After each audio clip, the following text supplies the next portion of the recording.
చూడండి ఎంత దారుణంగా ఈయనను ఒక నెగిటివ్గా చిత్రీకరించే ప్రయత్నం ఎంత దారుణంగా ఇస్తున్నారు చూడండి. అంటే దేశవ్యాప్తంగా బిఆర్ గవాయిని ఒక దోషిగా నిరూపించేటువంటి ఒక ప్రయత్నం చాలా పెద్ద ఎత్తున కుట్ర జరుగుతుంది. ఇది మీడియా కూడా ఒక ప్రధాన కారణము.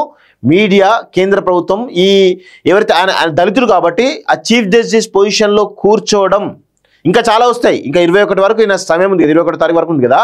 ఈ గ్యాప్లో ఆయన పైన చాలా విమర్శలు రావడానికి ఆయన పైన పెద్ద ఎత్తున కుట్ర చేస్తా ఉన్నారు ఈ అగ్రవర్ణాలంతా కూడా. ఇంకొకసారి దళితులు ఎక్కద్దు, దళితులు ఎక్కితే ఏమవుతుంది అనే కోణంలో నిరూపించబోతున్నారు. సో దళిత సంఘాలు అన్నీ కూడా ఈయనను ప్రొటెక్ట్ చేయాలి వాస్తవంగా. సో నా బెంచ్ తప్పించుకునే ఎత్తుగడ, విచారణ చివరిలో విస్తృత ధర్మాసనాన్ని కోరడమా, కేంద్ర ప్రభుత్వంపై సిజేఐ జస్టిస్ బిఆర్ గవాయ్ ఆగ్రహం, వాదనలు ముగించాకే నిర్ణయం తీసుకుంటారని స్పష్టీకరణ. ట్రైబ్యునల్స్ సంస్కరణల చట్టంపై విచారణ 7కు వాయిదా. కేంద్ర ప్రభుత్వం తన ధర్మాసనం నుంచి తప్పించుకోవాలని చూస్తోందని సుప్రీంకోర్టు ప్రధాన న్యాయమూర్తి జస్టిస్ బిఆర్ గవాయ్ వ్యాఖ్యానించారు. కేసు తుదివాదనలు వినడానికి సిద్ధమైనటువంటి తర్వాత కేంద్ర ప్రభుత్వం 5 సభ్యుల విస్తృత ధర్మాసనం విచారణ కోరుకోవడాన్ని తీవ్రంగా తప్పుపట్టారు. ట్రిబ్యునల్ల సంస్కరణ చట్టం 2021 రాజ్యాంగ భద్రతను సవాల్ చేస్తూ దాఖలైన పిటిషనర్ వాదనలు విన్న తర్వాత విస్తృత ధర్మాసనాన్ని కోరడం అంటే ప్రధాన న్యాయమూర్తి ధర్మాసనాన్ని తప్పించుకునే ఎత్తుగడేనని అభిప్రాయపడ్డారు. జస్టిస్ గవాయ్, జస్టిస్ వినోద్ చంద్రన్లతో కూడిన ధర్మాసనం సోమవారం మద్రాస్ బార్ అసోసియేషన్ దాఖలు చేసిన కేసులో వాదనలు వింది. ఈ సందర్భంగా అటార్నీ జనరల్ ఆర్ వెంకటరమణ విస్తృత ధర్మాసనాన్ని కోరుతూ దరఖాస్తు చేశారని చెప్పారు. కేంద్ర ప్రభుత్వం ఇలాంటి ఎత్తుగడలకు పాల్పడుతుందని మేము ఊహించలేదు అని మరో 20 రోజుల్లో పదవి విరమణ చేస్తున్నటువంటి సిజేఐ అన్నారు. ఈ కేసులో కేంద్ర ప్రభుత్వం వాదనలు విని విచారణ ముగిస్తామని, ఆ తర్వాత విస్తృత ధర్మాసనానికి ఇవ్వాలా వద్దా అన్న నిర్ణయం తీసుకుంటామని చెప్పారు. పిటిషనర్ న్యాయవాది అరవింద్ దాటర్ వాదనలు వినిపిస్తూ ఐటాట్, క్యాట్ లాంటి ట్రిబ్యునల్ నియామకాలకు సంబంధించి ఎన్నోసార్లు వడపోతలతో ప్రతిభావంతుల జాబితా సిద్ధమైన తర్వాత హఠాత్తుగా జాబితాను పక్కన పెడుతున్నారని, తాజా ఎంపికలకు ఆదేశిస్తున్నారని సుప్రీంకోర్టు దృష్టికి తీసుకొచ్చారు.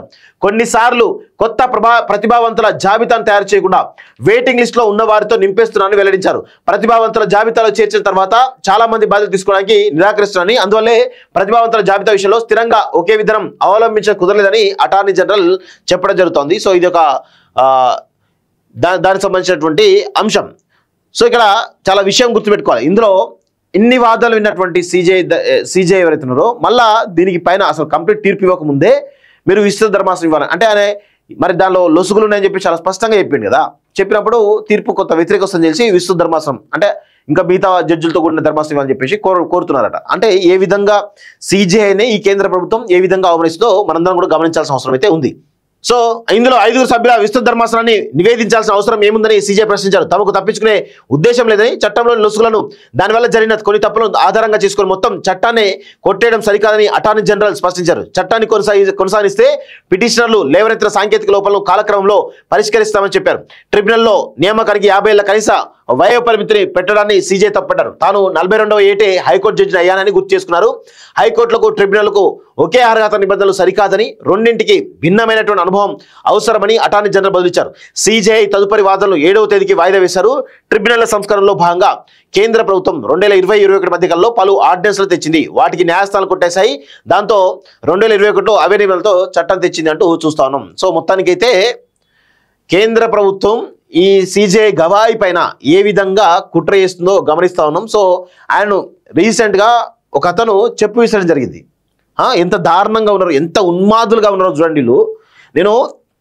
నేను హిందూనే, కానీ హిందుత్వం పేరిట ఈరోజు కొంతమంది ముస్లింలో ఉన్నటువంటి కొంతమంది తీవ్రవాదులు ఎవరైతే ఉన్నారో వాళ్ళలాగా ఇప్పుడు హిందువుల్లో కూడా కొంతమంది తీవ్రవాదులు తయారవుతున్నారు కొంతమంది. సో దీనివల్ల ఏమవుతుంది? హిందుత్వం పరువే పోతుంది కదా, హిందూ ధర్మం మంట కలిసిపోతుంది కదా. ఉన్మాదుల్లాగా తయారవుతుండ్రు, ఉన్మాదుల్లాగా. ఇంత దారుణమా? High court CJ justice B R Gavai ఆయన పైన దాడిని కనీసం ఆయన వదిలేసాడు, దాన్ని కూడా వివాదం చేస్తున్నారంటే ఎంత ఎంత ఉన్మాదులు చూడండి. చీ. వీళ్ళు నాకు తెలిసి ఒక అయ్యకు అవ్వకు పుట్టినోళ్ళు కాదు వీళ్ళంతా కూడా. వీళ్ళంతా క్రాస్ బ్రీడ్ అంతా. వీళ్ళంతా సిగ్గుండాలి కొంచెమైనా.